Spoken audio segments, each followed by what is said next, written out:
Yo, what's good, squad? It is your boy one more time. Once again, I don't know. It's your boy Keone. Um, we're gonna be reacting to another video. I came across this video, shoot, a couple days ago. It's by Superline Network, and it's the title is Virgil Abloh's most successful student. And so I don't know if you guys are any familiar with design, creativity, all that stuff. I'd imagine if the algorithm has somehow brought you here, or you're one of my friends that likes art and stuff like that and design. I don't know if you've seen this video. I think this was through like Vice or Complex or something like that. I'm not completely sure. This person right here, this is the owner of Hypland. And if you're not familiar with Hypland, they're a streetwear brand that's like it's an anime-based streetwear brand. And my first time coming across him was through this video, if I'm not mistaken. And years later, I think this was like 10 years ago. Since then, he's grown his business exponentially. And he even has his own flagship store in Little Tokyo out here in Los Angeles. And just to see him growing and just how big it's gotten, from being mentored through these series, because in this series there's like a few different like artists across a few different mediums. Yeah, so it was really crazy to come across this video. Some really good nuggets. Shout out, I believe his name is Jordan. I feel bad. Oh, right here. Yeah, Jordan Bentley. Shout out to Jordan Bentley for all his success and just all he's been able to accomplish. But yeah, I figured it would be a cool video to share with you guys because I enjoyed it. So I figured let's react.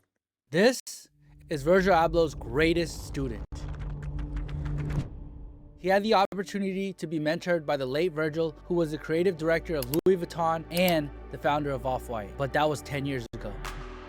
What is he up to now? How is his brand Hypland doing today? I got a house in LA too, and I bought my mama's house, so shit. How is he able to get all of these collaborations? What are the secrets of the industry Virgil taught him that changed everything? Had it not been for the mentorship that I had from Virgil, I probably would not have the brand that I have right now. In this video, we're gonna find out. Free game, man. Dude, 10 years. It's crazy to think that it's been 10 years since that initial video, man. Guys, I found the swollest clothing brand owner in the world right here. Hey, honestly, I spar any clothing brand owner, whether you box, do Muay Thai, or whatever. I got the hand. Damn, bro, looking like Luda. He's reminding me of Luda and AI wrapped in one, bro. For all y'all. Can you show them what's on the wrist? Nice little music edition, AP, you know what I'm saying? Nice. That's not even the regular APC. That's like a limited. Bro, straight to the room, guys. This is how you know you penthouse living. It goes straight to the room. Nice little vibe, you know what I'm saying? Wow. Every little kid that wants to start a clothing brand, they're fucking creaming in their pants. This right is now. like the, what's that meme that you be seeing right now? It's like, this is the apartment looks like the dude that won't ship your order. We ship your stuff. Can you show us the like a quick tour? Honestly, we just moved here, so it's a lot of stuff that's not really here. We just got this orange couch about a week ago. The rug that's on the floor, my uncle made him. He does a bunch of like custom like furniture and stuff like that for us. So you'll see this in the store. You'll see this in my mom's house. A bunch of different like Murakami prints. I bought all these during the pandemic. Akira movie poster. This is like super authentic. I got this from Japan a couple years ago. I live with my little brother, so in the corner you'll see like a bunch of like vinyl and stuff like that. This is like his little space. So all the calls, dolls, the lights that we got from MoMA in the kitchen. Fire. Here, a nice little island. This is where you be doing the strawberry matchas, huh? Exactly. Honestly, we should make some matcha over here. Honestly, I'm not gonna lie. This is hard. Bought that in China recently. Oh, $20. $20? Dead ass. Damn, this is fine. This is my little brother's. Hey, look, I'm not an anti-bear brick guy, but I'm about to be 30, bro. I'm not putting that in my crib if I didn't live with my 22-year-old brother. So just FYI. You see, he streams and stuff like that. He got a bunch of bear bricks. This is like capture his. I got mine right here, bro. Player. He loves Travis Scott. So you see like the Reese's Puff cereal that I think he got in 2020. The cereal's still in the box. Yeah, so it's my little brother's room, and then my space over here. This is where the magic goes down. Damn! I'm clothes right now. It's big as hell. Yeah. This shit's big as fuck. Yeah. So here I stream. So I have like two setups. So I I have like my computer set up, and then my like actual computer piece is like right. Matcha while we do this? Honestly, I'm very Let's much do down. it. You want to do that? Yeah. Y'all So want to do a strawberry matcha? Straight up. Damn, one, I love how excited. Like this is the face of someone genuinely geeked and excited, and I love it. And I was gonna say right now, matcha sounds fire. Strawberry matcha sounds dank. whatever. Yeah, let's do that. All right, guys, this is Cooking with Jordan Bentley. How was it getting mentored by Virgil? I feel like that's like huge, no? Honestly, dude, I say to this day, had it not been for the mentorship that I had from Virgil, I probably would not have the brand that I have right now, or the brand wouldn't be the size that it is. I was like 19 when I met him. He really reframed just like my thought process in relation to like one, running a business, but also just like the creative process. Before Hypland got into anime, we were doing like a little bit of everything. Like it was Everything, like military- army. Exactly. So you remember Yeah. it's like military inspired. We did a bunch of just comic book design, did like world history stuff. And he really told me like, look, you got a bunch of ideas and you can have like 7 different brands, but you need to pick one. And the brands that are the biggest are usually specialized in one particular thing. So for Hypland, we are like the cool anime brand. Like what he was explaining at the time was like, you don't have to have the best designs. It's really about like what you do for the community, how you aid to it. Essentially, less is more. I think a lot of kids out there, y'all trying to do so much with your brand, trying to be a fucking Olympic brand, a military brand, a this brand, and you can have all of these different interests. But ultimately, what it boils down to is like, what is the one thing that your brand is known for, and what is the one community that it's attracting? Exactly. Less is more. You said it so much more quicker than I did. So we're cooking up a matcha right here. Yes, okay. That is facts though. This is definitely something that like I've struggled with, and like being all over the place, being sporadic, and like having like being like really scatterbrained is like one of the things that I've struggled with when, just starting out creating my own clothing brand, my own streetwear brand. And even to this day, I want to kind of just like paint everywhere and just do a bunch of stuff. While I think that's okay, I think it's also wise to like have the reins, like, have some control over that. I don't know, just being able to funnel it. I don't know, just a little bit better way, a cleaner way. I don't know. A lot of the times, like you said, you can have a bunch of ideas and that's cool, but you got to like focus in, you got to like hone in on what's your like what are you known for, you know what I mean? Like what, like if I'm trying to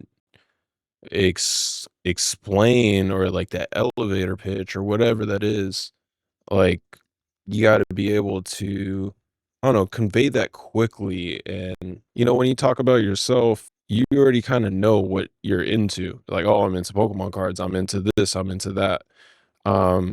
So you already have that focus, you already have that understanding, but channeling it into a project, being able to be creative enough to see or thread that connects everything. You know what I mean? Whether it's like, say for Supreme, there's like skateboarding. You'll always see skateboarding with Supreme. Like that's like their core ethos of, or who they are, what they identify as. Yeah, it's streetwear, but you'll always see skateboarding going on. All this other stuff will happen, but skateboarding is kind of like that's their platform. You know what I mean? Um that's their string through, their thread through. You look at brands like, say, Neighborhood, you'll see a lot of like motorcycle imagery, like black, dark, like this cool, like very like, you know what I mean? Just like almost like a cool, mysterious look, black, rebellious motorcycles. There will be threads of like different things, but it's this kind of like dark, not evil, but like a dark, rebellious, kind of like mysterious, edgy kind of look. And even like with Stussy, like Stussy was a lot of like surfing, skateboarding, all this stuff, but it's like there's a thread that connects it through. So, um, yeah, once you're able to harness that in, you'll know who your community is and who you're talking to. So that was the other thing that he was saying, is like what, it's not about like having the best designs, it's about what you can do for the community. So that's something that I definitely need to shift my perspective on and start trying to make sure I do that too, because I want to take care of this community. Like, it's taking care of me this far, as far as like just being a space that I enjoy and I enjoy creating in, and that inspires me. So I want to give back to it because it's given so much to me. So, and I think that real integrity shows, instead of like, oh, I'm just in this for a quick buck. You know what I mean? I'm just here to flip a $6, $7 shirt for 40 bucks. You know what I mean? There's a big difference. You know what I mean? So This is like the exotic matcha. This is that green good, matcha. Good. Look, if your matcha's not green like the wrist, throw it in the trash. Does it have a good nose? Okay, it smells good. It smells good and earthy. Like, if I'm a brand and I want to get a license with Yu-Gi-Oh, or I want to get a license with McDonald's, how do I go about doing that? I mean, you go to Licensing Expo and you pretty much like pitch your concept for like what you have to, I guess, like what you want to see for the brand. I think the biggest takeaway that anybody can have if they want to go to Licensing Expo is like, think about the unique position your brand has and like how you can make their brand either cooler or more relevant in a social space. You got to think, when you're working with McDonald's, no matter how many t-shirts you sell, you're not going to move a decimal on a McDonald's like spreadsheet. There's like millions of Big Macs every single day. Your 500 t-shirts ain't doing shit. Nah, exactly. You got to think to yourself like, look, how can I do something cool that McDonald's hasn't done? So in our case, there were no other streetwear collabs. It's like we've done like collaborations and all this different marketing. I don't know if you guys ever remember, but back in I'd say like from 2020 to 2022 or 23, we had a t-shirt in Zoomies with Hunter and it was like a Killua box logo. We sold over 1 million pieces of that one SKU. Just because like it was so new and Zoomies never had that audience. $1 million is nuts. And it was like during the pandemic when anime was getting popular and people were getting more open to it. It just was like a different experience. When a licensor sees that, they're like, oh damn, like not only do you take good care of our license, but it's like that's crazy. It looks good on a spreadsheet. They can put the fact that we did a music festival on their like deck and their corporate partners are happy. So you got to think like, how are you providing them value? Y'all all want matcha? Just to switch it. Hey, you want matcha real quick? But damn, $1 million on that single SKU, that doesn't count for like all the other stuff. Damn. But that's like, that was when that COVID time was like such a crazy like swirl of events, like of unfortunates and like positives, you know what I mean? Like, it was a good time and it was a bad time for a lot of, like, it's such a trippy time in history, man. But 1 million units on that one SKU is crazy. Yeah, had it out to get it. So what are you doing? You're sifting it? Out? Yeah, we got 3 of us. So essentially, you think if you went to licensing now, you'd be juiced up? Like all the anime companies are coming to you? Honestly, I don't even go to Licensing Expo anymore. They come to you now. Yeah, we just email. What people don't understand also too, and this is for all my people who make bootleg anime brands out there, it's like if you make bootleg stuff, there's nothing wrong with that. I think there's a lot of money in it, and I honestly discourage licensing from a lot of people because it is very expensive and it's very creatively limiting. But I'll say like this, if you get a cease and desist, a lot of these people work at the same exact companies. So it's like there's a person who might work at Hello Kitty that moves over to Sega, that moves over to Bandai, and it's like once you get kind of like blacklisted from a space, that shit low-key sticks forever. And a lot of these people pay attention to it. People think like blocking a main page is how they get taken down or they prevent that from getting taken out. It really isn't that. These companies have agencies that check for stuff. TikTok Shop has its own internal regulations. Like once you get in that list of them seeing that it's out there, they'll tell you no, and they'll never work with you. Like I said, I think the only benefit for licensing really is like if you're not going to get into wholesale or retail, or you're not like running Instagram ads or have an expectation to sell a ton of money, I'd say everybody should just bootleg it, honestly, because you rather make a little bit and not sell. Like, bro, it's like if I don't have to give up a percentage to somebody else, you know how much more money I'd have than like paying licensing. But on the same end, it's like I wouldn't be able to sell as much if I was, you know what I'm saying? Because they're going to come after you. Exactly. How much money do you think you've paid to the? Yeah, that's crazy, man. Like, I guess like it seems like it's a percentage off the units. I mean, I've never done any licensing or any stuff like that, but yeah, man, it's tough when you want to make stuff inspired by some of your like favorite pop culture stuff. And sometimes they're super about it and they support it. They support the community doing stuff like that. And others, like say like Nintendo, like they're very protective of their IPs and stuff like that. And I mean, I guess if you're at that level where you're going to Zoomies and stuff like that, you're you know, really like how he said, doing wholesale and doing like bigger numbers. Like you have a bigger vision than just doing, you know, I'm gonna flip like 50 shirts or whatever the number is, and then go on to the next thing. Um, so yeah, there's a give and take. And so um definitely he obviously goes the licensing route, and so he doesn't have to sweat about that, but he does have to pay out that percentage. But it's one of those things where, you know, the fact that he's in so many different Zoomies and he's able to sell so many units, it's like I'm pretty sure it eclipses that licensing fee and costs and percentage, because I mean, I don't think he would be doing it otherwise. You know what I mean? If it was just too expensive, I'd imagine. You know what I mean? If it's like that, just he wouldn't be able to run. But These licensing companies. Bro, don't even ask me that, bro. Hundreds of thousands, 200,000 thousands. Bro, I've paid millions of dollars to licensing, bro. That's crazy. Literal millions of dollars. How much do you think you profited yourself off of them? exactly. I can't tell you that. I'm not sharing that. I mean, Exactly. he's living in a penthouse in New York City, so you do the math. Hey, I got a house in LA too, shit, and I bought my mama's house So- before I turned 23. So shit. That's So I all. really should get hot water, but I don't. Damn, dude. My mama's house So- before I turned 23. So shit. That's that's a flex, man. Praise God on that one, bro. That's crazy. Let me put this. I really should get hot water, but I don't got hot water, so we're gonna just do a little hot water. We're doing quick matcha. I think that brand owners. Do you think brand owners today have to have a personal brand, or do you think they could hide behind their brand? I think that brand owners should have a personal brand. Absolutely. I think the last good person that could hide behind their brand was Zach, and I think even Zach from FTP does a good job of having a personal brand. That mystique and that like mysteriousness.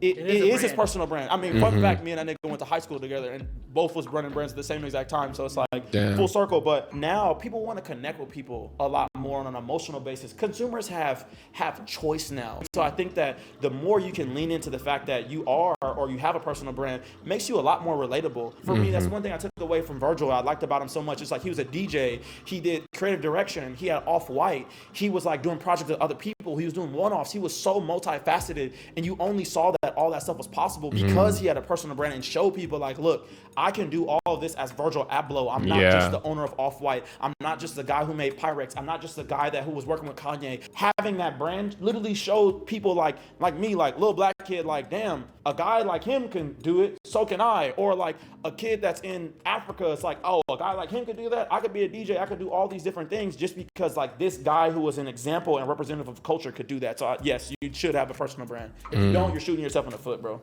What's the next step? What do we? Damn. Yeah. And it's funny, like I never really thought of it that like Virgil Abloh had like a personal brand or anything like that. And you know what's crazy? It never really felt like that. He was just doing his thing, man. He was just like, you know, just a kid in the sandbox, you know what I mean? A kid in the play box, playing with Legos, playing with Play-Doh, stuff like that, you know what I mean? And he just touched so many different things, man. And to second what he said, like it's to see that it's super inspiring, and it's like, okay, I'm not crazy for wanting to do so many different things, or not being someone that's just focused on one thing or a specific specialist or whatever. Like, and I mean, that's how humans are. I'm not just interested in, you know, video games, or even with video games, like I'm not just interested in Pokemon. I'm not just interested in Yu-Gi-Oh! I'm not just interested in streetwear. I'm not just interested in JDM cards. It's like all these different things that make me me. You know what I mean? And speak out to me. And that's what that personal brand is. You know what I mean? What you're known for. And yeah, it's really, it for me it's been really freeing, because I get to make content like this, get to create and just do different things, and do something that's like left field, and it doesn't matter because it's just me. You know what I mean? And say, as far as like focusing and like say like for branding like feels like what we were talking about earlier and niching down and focusing on something, like there's a place for that, there's a project for that. You know what I mean? So there's these different things. You learn how to kind of compartmentalize them and kind of like push them even harder um in that sphere, whatever that um hobby or field is, whatever you want to say. And then it's cool because you can also like cross pollinate it. You know what I mean? You can um for my personal brand, it can include the car stuff, it can include X, Y, and Z, and then say the car stuff like, oh, now it's influenced and interested by the gaming stuff, or like you painting or whatever it is. Like it can all, and that's part of the creativity and like thinking about things a little bit deeper and, you know, nuancing and kind of mastering that craft of packaging and being able to share your creativity and perspective and like share that story. You know what I mean? Do with this matcha now. So this matcha's like done. So like make some simple syrup out of it. You have for somebody to like, we'll do it quick. We'll do it the quick way. Yeah. But I'm gonna muddle all this. What advice do you have for somebody to like working with factories with China? I think that if you're serious, you should absolutely 100% go out there and meet them. In any case of business, whether it's in China, whether it's in LA, it's important to make a face-to-face relationship with the people that you're working with, because it's not just a business relationship, it's a relationship overall. And then two, really immerse yourself in the culture. I think one thing about China that people don't Do you think Virgil would be proud of you right now? I definitely think so, honestly. I think about that shit all the time, I'm not gonna lie. RIP, good mastermind. I feel like he really had like a good foresight for like brands and just like creative process. You think about it, it's like he was like a mentor to Clint also too, and like Cortez is huge. He's a mentor to a lot of different brands. I feel like people, like now I've been seeing a lot of comments where people are like, oh, Virgil was a scam artist and blah, blah, or just like people took his like 5% rule and turned it into what and they just steal it. It was. It's like it's just a stealing, but that was never his thought process. I think Virgil's main thing was like, look, like we don't have to reinvent the wheel. We're not changing anything. Still a t-shirt. What I love most about Virgil is, one, he opened up a lot of doors and set himself as an example to a lot of people in this fashion space. Two, he also really had a good foresight for a bunch of different brands to say, hey, look, like I know this is going to be successful. I see the community aspect, and was really like a great connector of people rather than just like product. Yeah, we also wouldn't have all these brands. We wouldn't have Hypland. We wouldn't have Superline if it wasn't for Virgil. So rest in peace, Rico.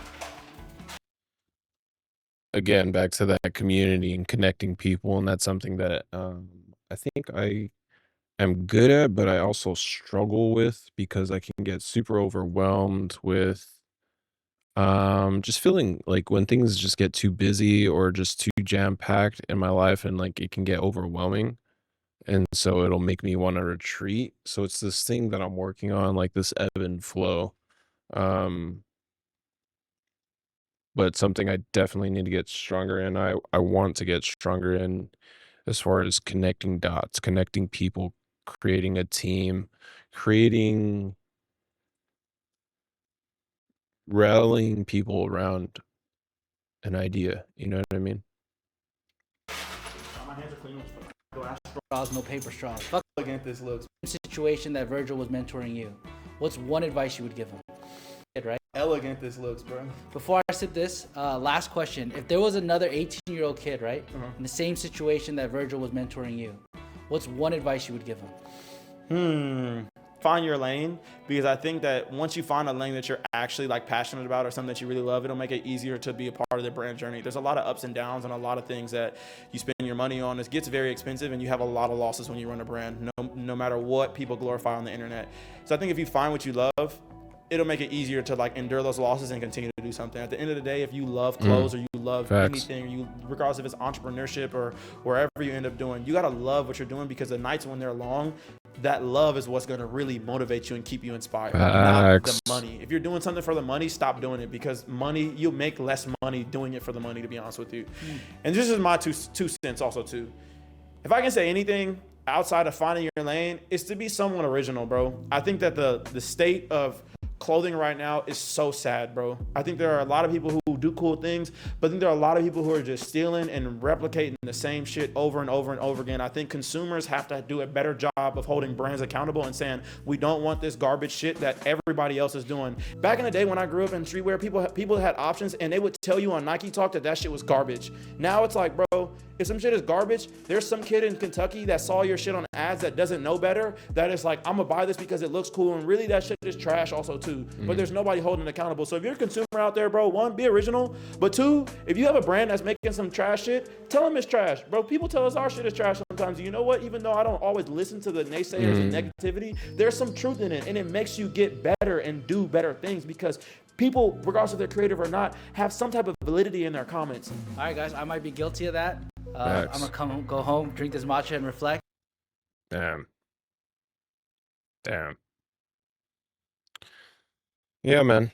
It definitely encourages me to like want to level up. I constantly am battling and wanting to progress and want to get better at my craft, come out with good graphics, have my own style, be original, all that stuff. So I think it's something that's constantly evolving, just like we are, especially if you're an artist or creator or designer or working on your own project. Sometimes, a lot of the times it starts off, uh, one way, or we have a vision for it, but as we trek along and we keep going, um, it it forms into something else. And like he says, it's like you got to have the love for the game, because it's the nights do get long.